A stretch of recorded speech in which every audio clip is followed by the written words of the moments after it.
That's giving me a little bit of touch. Look at the size of this fish. Look at the size of that porgy. Wow. That is what you call a monster porgy. Wow. Look at the size of it. I'm afraid that that's the pool fish. That is the pool fish. That could very well be.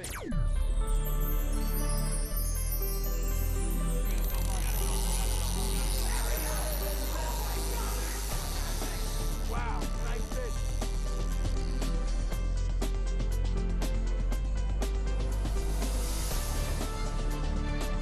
Oh. There we go. That might be a little better. Oh, that fish is screaming, Rick. Wow.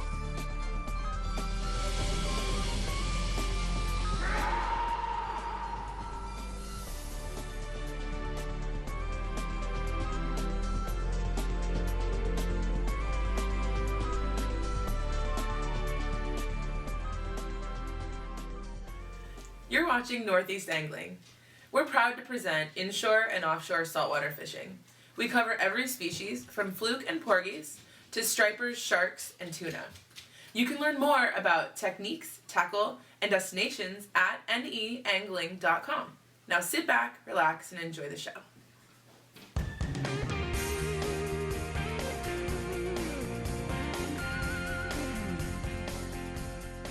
All right, guys, we just set up here. We're fishing kind of shallow. We're fishing a lot of boulders behind the boat. We're fishing right off the Eaton's Neck Coast Guard Station. You got 13, buoy 13 over here, the OB buoy, 11B, Huntington Harbor in the mouth. And we've been catching these fish real shallow. And I'm telling you, I know it's porgy fishing. People don't get excited about it. But let me tell you, we've been seeing some monster pork chops here. Johnny, there you go. Here's one right there. All right, move over because you're standing right at the chum pot, man. Chum pot's over here, pal. Come on. I'm going down. Wow. Rich, I know that, look, we're like first week of September here. Yep. When did these things start up in there? As soon as opening day was. Opening day, John, when was opening day? Double. Double? Double. When was opening day, John? Wow. Wow, bottom one's nice. For me, today. Wow. Look at the size of that porgy. That's a pork chop. Guys, I'm telling you. That's like you're gonna have that is a real pork chop. You know, that's a big fish. That's a no kidding pork chop. I get a lot of people calling me, you know, John, you get charters, Danny's chartering, you know, well, what are you fishing for? Me, buddy. I tell people I'm fishing for dinner. I tell people I'm fishing for porgies. I said, porgies. I said, guys, have you ever caught these fish on light tackle in the shallow water? I mean, they're absolutely, there's one. They're absolutely incredible. They really are. Look at the fight on these fish. Wow. I think I'm a guy fishing without too much bait. It's not even a big one. Where's that Berkeley gulp? I got that on mine. I got a clam on top and a little piece of gulp on the bottom, and we'll see what's going to work here. Which one did you use? I used that other one. I used that little red worm. Okay. Just give it a little color. I know we got a lot of clam in the water. I'm fishing with clams right now, but we'll see what works a little bit better. We'll switch back and forth. Once you get these fish on, Andy, really shouldn't matter too much. They're going to chew. So that's what we're working on now. Now, Rich, you know, these things, they bite. A lot of times you have a lot of soft bites in the beginning. Yep. You got to kind of wait it out, don't you? Yeah. You know, this is so amazing with porgies, but the biggest ones bite the least. Right. What that means is you'll get that constant machine gun like I'm getting right now. You can see my tip. Right. But the bigger ones, they actually lay on it. You know, they have a big enough mouth where they just suck it in, and it's almost like lifting a flounder up in the beginning. Right. And then all of a sudden he starts flipping out, and you can feel the weight, John. You feel the weight, you lift the rod. Yeah. Now, how about in chum strategies here? Now, I know we got 2 logs in the water here. The more the merrier. And we got our bag of gulp chum in, which we were very careful with because the oil's on that. You get that on your hands and feet, that stuff's slippery. Is it? Now, you know, again, this is the first time I'm fishing with that, Andy. You introduced it to me, you said it works, and we just put it down, and that was one of the biggest porgies I've seen in a while that John just pulled up. So. Well, we've done it with sea bass, and we've done it with a lot of other fish. This is really our first time focusing just on porgies with it. Yeah. And Rich, like any other bottom fish, you got to build a bite here, don't you? Oh yeah, most definitely. We're fishing into a big boulder field behind us, John. Very large rocks, low tide. You can see the tops of some of these rocks. And what we're doing is we're set up tide to these pieces. Oh, I'm getting chewed on left and right. And we're actually pulling them fish off the rocks into the boat. Right. We can't anchor into those boulders because it's just too nasty. So we anchor up ahead of it, and we actually get them fish to come up the slick right to the boat. And this tide is running hard right now. Always out here. This area here, you get a lot of tide movement. This is one of those tides where even running against a little 10-knot breeze, you're probably going to lay with this tide here. Most definitely. Johnny, you hot again? Whoop, whoop. I think he picked me off on the bottom there. I got you. I'm getting chewed on also. I'm going to fix this But up. yeah, it's definitely a bite you got to wait out. I love the afternoon bite for these fish. For some reason, it just seems as you get into darkness, there's one. As you get into the darkness, they really start to chew. This feels, am I right? Wow, I got Nemo. Look at that. Woo. Just talking about how big these fish get. Look what I got. Hey, like I always, anybody can catch the big ones. They're real easy. You try to hook that one. Listen, I just want I would say that was a swing and a miss. I've missed some fish in my time. I'll miss a couple more today. I'm fishing under John's armpit. Usually when we go blackfishing this side fish, I fish under his armpit and his daughter Samantha. They're like vacuum cleaners, those two. There you go, Johnny. They were just wrong. Hey, you see what you did there, John? And again, you know, a lot of people set the hook too hard with these fish. Andy, you in also? Yeah. Beautiful. What you really want to do is start a slow lift and then follow through and hook them, just like that. Right. Ooh, look at this. I think, Now, John, you got a lot of flair. I don't care what you say. I got a lot of, you know something, I got to tighten my drag just a tiny bit here. It's unbelievable. Another Little double. double flash going Tell me on these there. fish aren't fun to catch. I mean, one after another, up and down, just amazing fish. Where's that They hook really at, are. Andy? I have no idea. 11 That's something inches. we should have already pulled out. 11 inches on the size, John. Now you got to watch these fish because they got a nasty dorsal fin. Yes, they do. That's very And true. that'll go through your clothes or anything, Go right through your rubber boot, actually. through your boot. Shut this again. But I mean, when this bite turns on, I've taken non-Porgy believers into people saying that they've never had more fun fishing Well, for any other fish. you know, Rich, it's a great way to introduce anybody to fishing, especially kids that have, you know, you got a child 5, 6 years old and you just want to break them into fishing. They don't have that attention span to last too long. You can come out here in an hour or two and you have Like me. a nice day, nice day's catch, right? And you know what? And when they're done, they're done. You Right. just take them home. You stop caught at some you, fish. you stop someplace and get them an ice cream and they had a great day. This is some mix of fish we got here. Look at this one. Wow. Well, Well, you know what was interesting is that we put this chum pot in first here on this side. Yeah. I think we got this thing going here just a little bit You're earlier. getting tapped again, aren't you, John? Yeah, I am getting It's banged. amazing, right? Such a fun banged fish. do you know what's interesting? You guys have unhooked a bunch of fish. My hands just have clam scent on them so far. Here you go. Visit the Northeast Angling website at neangling.com for nationwide saltwater charter directory, fishing news, and free fishing reports. You can also find dozens of techniques, tips, and tackle for every saltwater species. Now let's get back to the action.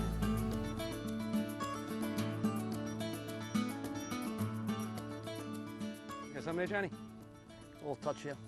Oh, there we go. I'm in. Oh my God. Oh, I mean, how could you not love these fish? Look at this, buddy. Look at the bend, and these are, Andy, these are the rods that we bass with, we plug bluefish with, you know? I mean, look at the bend in these rods. That is a big fish, John. I'm looking at John's fish. That is something. Porkzilla. That is officially Porkzilla. Wow. I thought I had a nice one, and I do, but not like that one. Look at that, John. That's scary. See, that's a 2-pound porgy, you know? A legitimate 2-pound, 2.5-pound porgy right That was on the gulp. there. On the gulper, Gulper. and that's a nice fish. We're using really light line, 3-ounce sinkers. Now, obviously, you got to make sure you hold no matter what. Mm-hmm. But it's just a pleasure being able to fish this light, fish that are this big, and that there's so many of them. Come on. As you can see, I'm clearly bailing these fish out of here. Hey! I found the one Let the pigeons suicidal porgy that was down there. We couldn't hold Hey, them I'm down. glad Hey, we don't have money on this. it's still, However, it's still not up. Wait a second. Yeah, this is true. there's still still not time up. to lose. What do Doesn't you count. Doesn't count until it's in the bucket, John. That's a nice fish. That's a good one. That's a solid fish. Listen to the drag on that. You know what? When you told me to bring these outfits out, Rich, I said, you know what? No fish are going to be pulling drag on these. Oh no! Look Wow. at this thing. Oh, that's Wow. me. That's my bad. Oh, look at this! Look at this. This is amateur day. Get that fish in the boat. I got the fish. Oh! I just dropped a good one. Did you? So, John, you see John trying Look intentionally at the size of that porgy. cost me this That little was, guy? listen, I'll say it on camera. It was my bad. It was my That bad. was probably. I mean, look at the size of that chop, Andy. I'm just, you know what though? When I was a kid and I caught one of these, Oh, there he which is. was never, Which was never. I would have said this was the 4-pound porgy. You know how many times you hear that story? Yeah. About the 4-pound porgy? Well, they're tough to judge in size because they're deceiving because they are a narrow fish. But that is, you know, that fish. That's a monster fish. That's 3 pounds, John. Yeah. That's damn near 3 pounds. That was a pound and a quarter. I just threw it back. That's going to be real good eating. Can you sushi these guys? Sure, sashimi, they're delicious. Had a couple guys out the other day. They brought some soy sauce with them, a little bit of wasabi, and they were eating them right on the boat. You know, porgies just don't get the respect that they should get. You know, I mean, for years people have thought maybe they're not a good eating fish, or You know, they're a tasty, one of the most tasty eating fish in the water. And, you know, like I say it every day, and I'll say it again. If they got to be 30 pounds, we would forget what striped bass look like. I don't care what you say. They fight real hard. Oh, could you imagine a 30-pound porgy? It's like a permit, you know? It's that body style, Andy. Right. Yeah, that flat body fish. You know, it's weird. We fish for, in a 3-year period, we've been fishing for tuna, Bottom. big bluefin. We've been bass fishing, and just shows that this is what the Northeast is all about. And we happen to have a beautiful day, but this would have been a great fishery. We said even if the weather was bad today, we were going to be able to get a good bite on here. Yeah. The bite's been very consistent. There's a lot of areas you can fish up in here.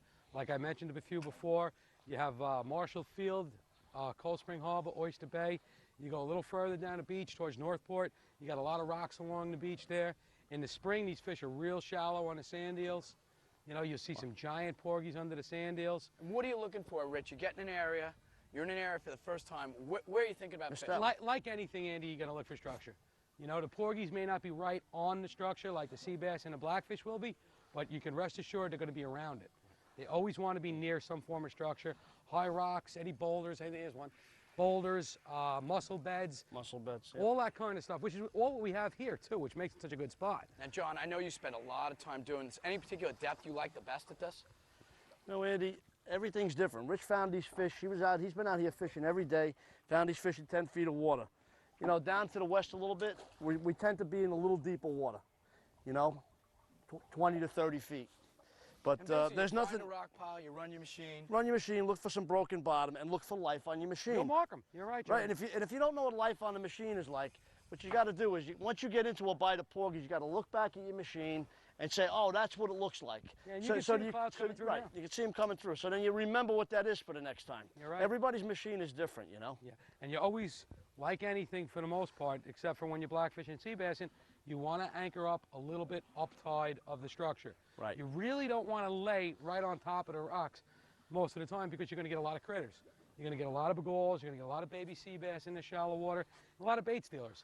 What we're doing here, see, those begals won't leave the rocks to come to our bait. Right. All right? The sea bass will sometimes, but for the most part, oh my gosh, the only thing that's going to leave to come to that slick and build up in that slick are the porgies. Right. And that's a mistake people make. They end up anchored very tight to the structure, and they end up battling a lot of really small fish. And even the small porgies sometimes a little more reluctant to come out of that structure. Mm-hmm. And the other thing is that if you stay off the piece of structure a little bit, your chum goes through the whole structure and you're actually bringing the fish to you. Whereas if you anchor up in the middle of it, you're just you're losing half of it right there, right?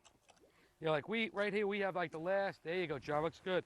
We got like the last 2 hours of the incoming tide. So we're gonna fish this right through the tide, and then what we're gonna have to do when this tide slacks out, we're gonna wait a little while, and we're gonna turn this boat around, and we're gonna fish the other way. Twins, John? Wow. Nice one on the bottom. Whoa. That doesn't What's happen. a small one? Wait a second, that's just not right. What's a small one? How Jeff, often the do big you one? have a double header of a big fish and a little fish, And the little fish falls off? Never. That's Almost just, never. Oh my God. Look at this. Look at this. This is incredible. I don't care what you say. This is just a dynamite fish. This fish does not get the press it deserves. It really doesn't. Look at this. Come here, baby. Woohoo! Porgy up! There you go. Now, Rich, what about baits? You know, I know we're using clam here. There's times that, is there other times you want to use something different? You know what? Again, with the chum pot, all the chum pots you're going to see, if it's not the Gulp chum, is going to be clams. Right. I like to stay with the clams. It's fishing. It's a horse race. People want to do what they want to do. Certain things work for certain people. Worms are going to be dynamite. All right? Worms are also very expensive. Right. Not to say sometimes they won't outfish the clams. I basically stay with just clams. They're more affordable for the charters. You're chumming with clams. Right. But I mean, what they'll eat anything, John. They'll eat spearing. We've caught them on. Andy caught one of the biggest porgies he's ever seen in his life on a peanut bunker last year when we were bonita fishing. I believe You it. know, I mean, they're so aggressive. They're predators. Yeah. They are predators. They were up in our slick eating the peanut bunker. As we were throwing the peanut bunker back there crashing. But the three most popular baits you're going to see from are going to be sandworms, clams, and squid. Those are your three primary baits. Right. I've had many days when my daughter was younger. We were just out fishing, and we were out fluking, and the fluke bite was off, and we wound up using spearing and killing a porgy just for something to do. Yeah. I missed that one. I was laying on That's him. a solid fish too. I'd want laying on the thing. I'm cleaning out the smaller ones for you guys, man. Here it comes again. Visit the Northeast Angling YouTube channel for hundreds of videos, including full-length episodes, exciting clips, product reviews, and instructional videos. And now, the exciting There you conclusion go, of Andy. Northeast Good Angling. lift. I had a bunch of small ones, rat-tat-tat it, and then all of a sudden you just feel that real good solid, bang. Wow. And you can hear the dregs going on this reel. There's one. Oh boy. I'm gonna stand up for this one. Look at this. Look at this. I'm at a standoff with a Porgy. I can't turn the handle. Look at this. Oh man.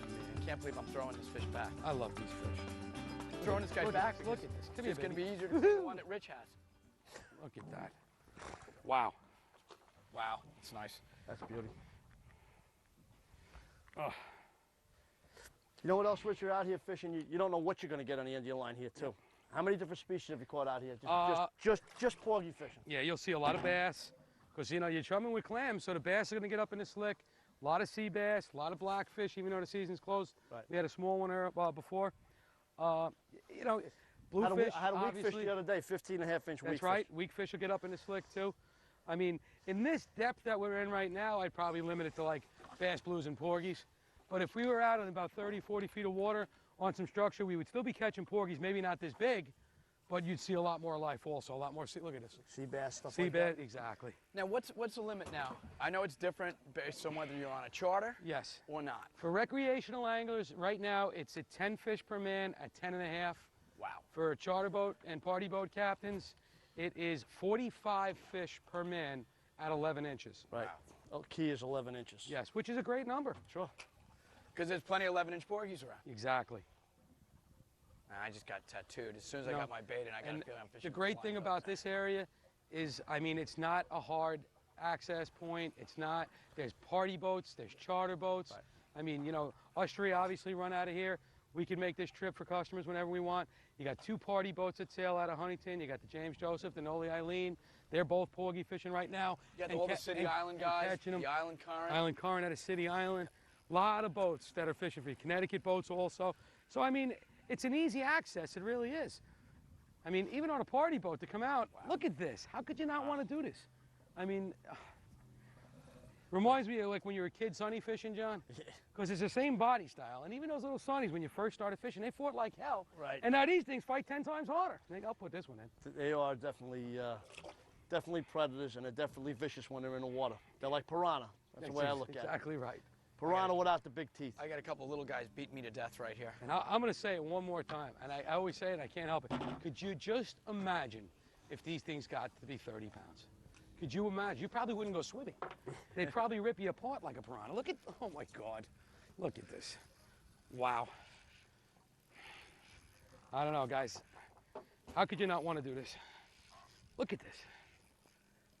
I mean, you know, you get the glory in the striped bass fishing and the tuna fishing and the sharking, but you know, sometimes you forget about the little things like that, which ain't that little. Oh, God. Oh, me too, John. I'm like the lonely stepchild. Patience, my friend, it'll come. Yeah. It came. Look at it, 3 on. Well, I'll tell you what. 3 on, 1 on, 2 Still on. our original chum here. Oh, double header. Wow. Yeah, we haven't changed the log yet. I got twins. I got solid fish here. Oh, man. Twins with fins. Look at the top. All right. Oh, Andy, I think I got you on that What one. do you got there? I think Oh, you I got think me. I got might you have you beat. both. In sheer weight. Yeah. Oh, God. This is called up and down fishing right here. You know, they come in waves. You Yes. know? You'll get a little 5 minutes of a lull, and you go, "What's going on here?" Jiggle that chump pot a little bit, Which is Next- exactly what I did right. over here. Probably the last remnants of it got out there. and next thing you know, they start hacking on the line again. Well, you got to remember too, John, they're a school fish. You know, these fish really don't Yes. swim alone. They swim in schools. And they don't eat alone. No. So when you get them coming, you get them coming. Now, Rich, I know there's no one would ever ask me how to prepare a fish, but I know both you, actually I should be asking John this question, because John's really the cook amongst us. John, your ways to prepare this. Because I know you actually. Well, I know you like your fish fried, Andy. but Everything has to be fried. These things on I'd fry these tuna if things you let me. these things on a barbecue grill are delicious. You know, Rich, we were just talking about this during the break there, and Rich was saying how he's been cooking them right at the shop when he gets in, scales and all, right on the Scales and all. barbecue. I don't know. I can't think of anything better than that. It's a little. We are going to do that when we get back. Rest assured. You got Well, we got to fillet a few, and that's why I like them filleted, and then Yeah. because it's very hard to drop that fish in with the scales and everything in the deep Right. fryer. It just doesn't look very good. Wow. Years ago, they used to eat the spearing that way. Remember? Yeah, you know, we didn't talk about this, but this is something very important also. One thing that people don't realize about these fish Whoa. is the noise factor. Yes. You know, and especially in this shallow water, you want to be very, very quiet. You don't want any pumps running. You'll notice when you get a lot of boat traffic around you, the bite will shut down. And it sounds silly, but I won't even run the live well most of the time when I'm fishing for these. That's giving me a little bit of toss. Look at the size of this fish. Look at the size of that fish. Wow. That is what you call a monster porgy right there. Wow. Look at the size of I'm that. afraid that that's the pool fish. That is the pool That fish. could very well be. As of right now. Yeah, and You know I what, mean, John? Well, That may listen, remain the pool fish No. at the rate we're going. that is one I'm sick getting fish. awful hungry. I'd actually like to fillet that fish. Wow. You want to fillet that fish up, Andy? I'll fillet that let's fish up. do it. You know what? you want to bleed them out first? Yes, you can do that. Sure, we'll bleed them out, and that's All one right. that we're I got a gonna bucket here somewhere. Let's bleed them in a bucket so we don't contaminate Okay, the rest that's a of good it. idea. And John, again, that's a great point. Why are you bleeding that fish, John? Because when I fillet this fish, Rich, or you fillet this fish, I don't want there to be any blood in the meat. Thank you for watching. You can use the buttons below to subscribe to our YouTube channel, watch more videos, or to learn more about the location, techniques, and gear as seen in this video.